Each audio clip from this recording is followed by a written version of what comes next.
Let's say that we want to calculate the distance between these 2 points. The horizontal distance, 3, and the vertical distance, 4, make a 90-degree angle. So we can use Pythagoras to find the hypotenuse, c equals 5.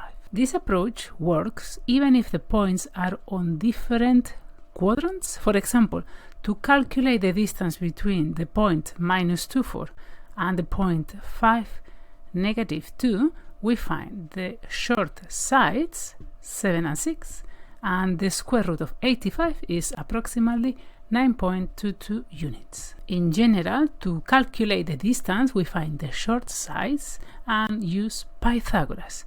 The two short sides are found using the difference between the x coordinates and the difference between the y coordinates. The distance is the square root of the sum of the squares. Let's use the formula to calculate the distance between the points. The square root of 5 minus 2 square plus 1 minus 4 square.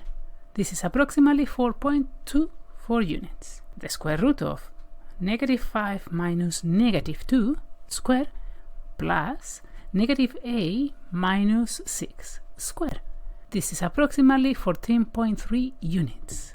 Maria wants to decorate the room using Itsy Bitsy Spider. She needs to connect the top right corner of the room with the bottom left corner. How much string does she need? Well, we are going to use Pythagoras once to find the distance x, and then again to find the distance across the room d. Or look at this. We could do it in one go. Pythagoras in 3D. We can generalize the formula to include a third dimension. For example, the distance in 3D between points 3, 4, 5 and 1, 1, 1 is found calculating the square root of the sum of the squares of the three short sides.